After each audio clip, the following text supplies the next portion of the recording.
فأعوذ بالله من الشيطان الرجيم بسم الله الرحمن الرحيم وذكر فإن الذكرى تنفع المؤمنين صدق اللہ العظیم. محترم دوستو اور عزیزو، قرآن کریم کی ایک مختصر سی آیت میں نے تلاوت کی. اس آیت کریمہ میں اللہ رب العزت ارشاد فرماتے ہیں کہ نصیحت کیجئے، نصیحت ایمان والوں کو فائدہ پہنچائے. گویا کہ نصیحت کرنا یہ مومنین کے لیے مفید چیز ہے، اور نصیحت ہر بڑا چھوٹے کو کرے، ہر تجربہ کار غیر تجربہ کار کو کرے. اور یہ اتنا اچھا عمل ہے. پہلے سمجھے نصیحت کہتے ہیں کس کو؟ نصیحت کا مطلب یہ ہے کہ سامنے والے کی خیر خواہی چاہ کر، اس کا اچھا اور بھلا سوچ کر اس کو کوئی بات سمجھائی جائے، کوئی اچھی بات کی طرح رہبری کی جائے، اس کو نقصان سے بچانے کے لیے تدبیر بتائی جائے اور فائدے کی بات اس کو سمجھائی جائے، اور دل میں جذبہ خیر خواہی کا رکھا جائے. اس کو نصیحت کہتے ہیں کہ میرا بھائی نقصان سے کیسے بچ جائے، چاہے وہ نقصان دنیاوی اعتبار سے ہو، آخرت کے اعتبار سے ہو. نقصان سے بچانے کے لیے جو تدبیر اختیار کی جاتی ہے اور جو تدبیر بتائی جاتی ہے، خیر خواہانہ جذبے سے اس کو نصیحت کہتے ہیں. ماں باپ اپنے اولاد کو نصیحت کرے، استاد اپنے شاگرد کو، بڑا چھوٹے کو. قرآن میں ارشاد ہے کہ نصیحت کرنا یہ مومنین کے لیے مفید ہے، فائدے کی چیز ہے.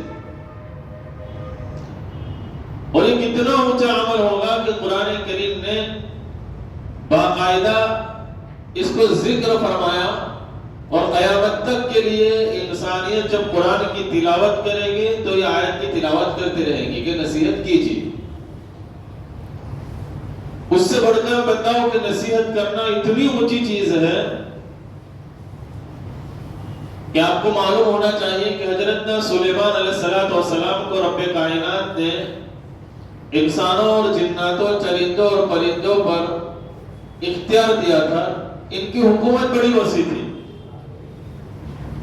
چنانچہ کتابوں میں آتا ہے کہ پرندے آپس میں چہچہاتے، وہ جو گفتگو کرتے حضرت سلیمان علیہ السلام ان کا مفہوم سمجھ جاتے کہ کیا باتیں کر رہے ہیں. جانوروں کی لینگویج جانتے تھے. ہواؤں پر اللہ نے ان کو حکومت دی تھی. بڑی سلطنت کے مالک تھے اور بڑا لشکر تھا. چنانچہ حضرت سلیمان علیہ السلام ایک مرتبہ اپنے لشکر کو لے کر کہیں سے گزر رہے تھے. راستے میں جنگل کا راستہ گزر رہا تھا، جنگل سے راستہ گزر رہا تھا. اس جنگل کے علاقے کے اندر چونٹیوں کے بل تھے، کیڑی، اور وہ ادھر ادھر ٹہل رہے تھے. ان چونٹیوں میں سے، کیڑیوں میں سے ایک کیڑی نے آ کر، اس کے سردار نے تمام کیڑیوں میں ایک اعلان کیا کہ حضرت سلیمان کا لشکر یہاں سے گزرنے والا ہے تھوڑی منٹ کے بعد، چند سیکنڈ کے بعد. آپ تمام کیڑیوں سے گزارش ہے کہ اپنے اپنے بیلوں میں چلے جائیں، ورنہ سلیمان علیہ السلام کا لشکر اتنا بڑا ہے کہ آپ کو ان کے گھوڑے پیر سے روک ڈالیں گے. یہ اعلان کیا، یہ خیر خواہی کی، یہ نصیحت کی کیڑیوں میں سے ایک کیڑی نے. چنانچہ تمام کیڑیاں اپنے اپنے بیلوں میں، اپنے دروں میں چلی گئی اور ان کی جان محفوظ رہ گئی. یہ واقعہ قرآن کریم نے اپنے اندر شمو لیا اور قرآن کی مستقل ایک آیت بن گئی. قرآن میں اللہ رب العزت نے اس آیت کو، اس واقعے کو ذکر فرماتے ہوئے ارشاد فرمایا: یا ایھا النمل ادخلوا مساکنکم لا يحطمنکم سلیمان وجنودہ وهم لا يشعرون. اے کیڑیوں، تم اپنے اپنے دروں میں اپنے اپنے بیلوں میں چلے جاؤ، سلیمان اور اس کا لشکر آ رہا ہے، کہیں تمہیں روک نہ ڈالے۔ اندازہ لگاؤ کہ کیڑی جیسی حقیر مخلوق نے اپنے ساتھیوں کے ساتھ کھیل خواہانہ جذبہ سے یہ نصیحت کی۔ اللہ رب العزت نے قرآن کریم میں اس کو جگہ دی، رہتی انسانیت تک قیامت تک جتنے لوگ قرآن کریم کی تلاوت کریں گے اس آیت کی تلاوت ہوتے رہے گی۔ ایک کیڑی جب نصیحت کرتی ہے تو اللہ کو اتنا پسند آ جاتا ہے کہ اس کی نصیحت کا تذکرہ قرآن کریم میں، بلکہ اس سے بڑھ کر اگر کہا جائے کہ جس سورت کے اندر اس آیت کا تذکرہ ہے، پوری سورت کا نام ہی کیڑی کے نام سے رکھ دیا، سورۃ النمل۔ نمل مانا کیڑی۔ اس پوری سورت کا نام اللہ رب العزت نے کیڑی کے نام سے رکھ دیا۔ نصیحت اور خیر خواہانہ جذبے سے کسی کو نقصان سے بچانے کی اپیل اور درخواست کتنا اونچا عمل ہے۔ چنانچہ نصیحت یہ مومنین کے لیے، مومنوں کے لیے مفید چیز ہے۔ ہر بڑا چھوٹے کو نصیحت کرے اور چھوٹا بڑے کی نصیحت کو ایکسپٹ کرے اور اپنے تجربے سے کوئی بات بتائے، اس کے مطابق اپنے لائحہ عمل کو اختیار کرے، اس طریقے سے اپنی زندگی گزارے۔ چنانچہ ماں باپ بھی اپنے اولادوں کو نصیحت کرے۔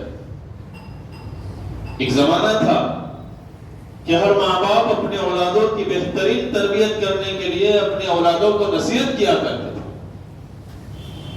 امام زین العابدین رحمۃ اللہ علیہ اپنے اولاد کو نصیحت کرتے ہوئے فرمانے کہ بیٹا، دوستی ایسے اختیار کرنا کہ دوست تیرے جھوٹے نہ ہو، کبھی جھوٹے کو دوست مت بنانا۔ جھوٹ سنگین جرم ہے اور سچ بہترین عمل ہے۔ جھوٹ ہلاک کرتا ہے، سچ نجات دلاتا ہے۔ نصیحت کی جا رہی ہے، اور یہ بچوں کے لیے نہیں، ہر انسان کے لیے ایک نصیحت ہے کہ سچ کے دامن کو تھام لے اور جھوٹ سے اجتناب کرے۔ زندگی کا جون سا شعبہ ہو، اللہ کے نبی علیہ السلام کی یہ بات ہر شعبے کو لاگو پڑتی ہے۔ الصدق ینجی، سچائی نجات ہی دلاتی ہے۔ وقتی طور پر آدمی سمجھتا ہے کہ جھوٹ بول کر تھوڑا پروفٹ حاصل کر لو، کما لو، لیکن وہ ہلاکت ہی کرے گا۔ یقینی اور طے شدہ بات ہے، الکذب یہلک، جھوٹ ہلاک کرے گا، نبی کے ارشاد ہے، اور سچ نجات دلائے گا۔ چاہے ایسا لگ رہا ہو کہ سچ بولوں گا لوس ہوگا، گھاٹا جائے گا، لیکن وہ وقتی گھاٹا ہے، نتیجے کے اعتبار سے تجھے نجات دلائے گا۔ حضرت ذوالفقار رحمۃ اللہ علیہ دامت برکاتہم نے خطبات ذوالفقار میں لکھا ہے کہ اللہ کے نبی علیہ السلام کی بات میں اتنی سچائی ہوتی ہے، آدمی یقین کے ساتھ عمل کرے۔ الصدق ینجی، یہ پتھر پہ لکیر کی طرح ہے کہ وہ سچائی نجات ہی دلائے گا۔ چاہے ایسا لگ رہا ہے کہ یہاں تو بڑا گھاٹا جائے گا سچ بولوں گا، تو نہیں، وہ نجات دلائے گا نتیجے کے اعتبار سے۔ کاندرا میں ایک زمین کے ٹکڑے کے سلسلے میں اختلاف ہو گیا۔ پیر صاحب نے لکھا، ایک آدمی ایسا کہہ رہا ہے کہ زمین میری ہے، دوسرا یہ دعویٰ کر رہا ہے کہ نہیں، یہ تو میری ہے۔ دونوں اپنے اپنے دعوے کے اعتبار سے پروف اور دلیل پیش کرتے ہیں۔ دیہاتوں کے اندر پنچایت بیٹھتی ہے، آپس میں بیٹھ کر معاملہ سلجھا دیا جاتا ہے، لیکن اتفاق سے کہ تو اس زمین کے بارے میں دو دعوے دار اور دونوں کا مذہب مختلف ہے، ایک مسلم ایک غیر مسلم۔ معاملہ اور پیچیدہ ہو گیا۔ اب معاملہ تھا دو بندوں کا، مسلمان کہتا ہے زمین میری ہے، میرے پاس ایویڈنس ہے، یہ پروف ہے، یہ بھی دلیل ہے کہ میری زمین۔ غیر مسلم کہتا ہے یہ زمین میری ہے، میرے پاس ایویڈنس ہے، میرے پاس پروف ہے۔ اب یہ معاملہ بڑھتے بڑھتے مسلمان جو دعوے دار تھا اس نے اعلان کر دیا کہ یہ زمین میری ہی ہے، اور یہ جب میرے قبضے میں آ جائے گی تو میں یہاں مسجد بناؤں گا۔ بعض مرتبہ مسئلے اتنے نازک و سنجیدہ ہوتے ہیں کہ آدمی ایسے اعلان کر کے اس مسئلے کو اور زیادہ پیچیدہ کر دیتا ہے۔ اعلان تو بظاہر اچھا تھا، کہ زمین میری ہے، یہ میں کیس جیت گیا، میرے ہاتھ میں آ گئی، قبضے میں آ گئی، تو میں یہاں مسجد بناؤں گا، وقف کر دوں گا اپنی زمین کو۔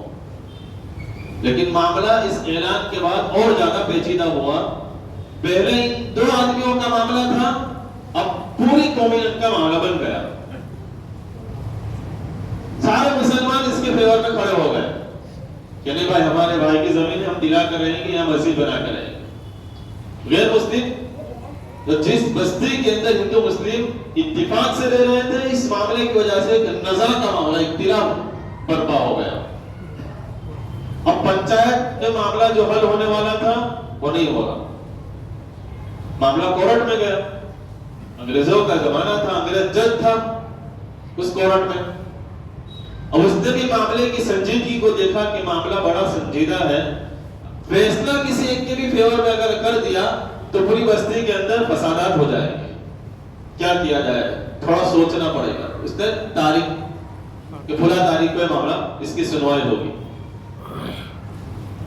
پھر ان ایام کے درمیان اس نے سوچا کہ کیا جائے، تو ان دونوں دعوے داروں کو بلا کر کے کہا کہ اپنے بیٹھ کر کوئی کمپرومائز کا راستہ اختیار کریں اور کوئی بیچ والا راستہ اختیار کرے کہ ہماری بستی میں جو پیار محبت کی فضا تھی باقی رہے، اختلاف نہ ہو، فساد نہ ہو۔ کیونکہ اب معاملہ تو بڑا پیچیدہ ہو گیا ہے، مذہب کی بات آ گئی ہے۔ اس نے کہا کہ میں مسلمان ہوں، اس زمین پر قبضہ مجھے مل جائے گا، مسجد بناؤں گا، اور اس نے بھی اعلان کر دیا کہ مجھے قبضہ مل جائے گا یا مندر بنے گا۔ تو 2 فرد کے معاملے کو مذہبی ایشو بنا دیا گیا۔ کیا کیا جائے؟ ہندو دعوے دار جو تھا، میں اس پر کہہ رہا ہوں کہ سچ نجات دلاتا، اللہ کے نبی علیہ السلام کا پیغام ہے اور یقینی بات ہے، الصدق ینجی۔ بظاہر آدمی کو ایسا لگ رہا ہے کہ اگر میں یہ سچ بولوں گا پھنسوں گا، مجھے نقصان ہوگا، لیکن یہ اللہ کے نبی کا ارشاد ہے کہ سچ نجات دلائے گا۔ چنانچہ وہ ہندو کو پوچھا گیا جج کی طرف سے، تو اس نے ایسا کہا کہ ہماری بستی میں ایک مولانا رہتے ہیں، اس مولانا کو پیش کیا جائے کورٹ میں، وہ جو کہیں گے اس پر میں راضی۔ اور مسلمان تو راضی ہو گیا کہ ٹھیک ہے، یہ بھائی جو کہتا ہے اس پر ہم راضی ہیں۔ مولانا کو بلایا جائے گا، پھر میرے فیور میں فیصلہ ہوگا، یہاں مسجد بن جائے گی، میں راضی ہوں۔ جج نے اگلی تاریخ کو مولانا کو بھی پیش کیا جائے اور اس معاملے کی سنوائی ہوگی۔ اگلی تاریخ کو جب اس معاملے کی سنوائی کے لیے لوگ جمع ہوئے، حضرت مفتی الہی بخش رحمت اللہ علیہ، اس بستی کے اس زمانے کے ولی کامل اور بڑے اللہ والے تھے، ان کو حاضر کیا گیا۔ جج نے کہا کہ دیکھو حضرت، ہم نے آپ کو اس لیے بلایا ہے، زمین کے ایک ٹکڑے کے نظام ان دونوں کے درمیان جھگڑا ہے، یہ کہہ رہا ہے میری ہے، یہ کہہ رہا ہے میری ہے، اور اس ہندو بھائی نے آپ کو پیش کیا ہے گواہ کے طور پر کہ آپ جس کے بارے میں، جس کے حق میں گواہی دیں گے، میں فیصلہ اس کے حق میں کر دوں گا۔ جج یہ کہہ رہا ہے، آپ کو علم ہے اس زمین کے بارے میں کہ اس کا مالک کون ہے، آپ بولیے، اس کے بارے میں فیصلہ کر دوں۔ دونوں راضی ہیں آپ کی گواہی کو قبول کرنے کے لیے۔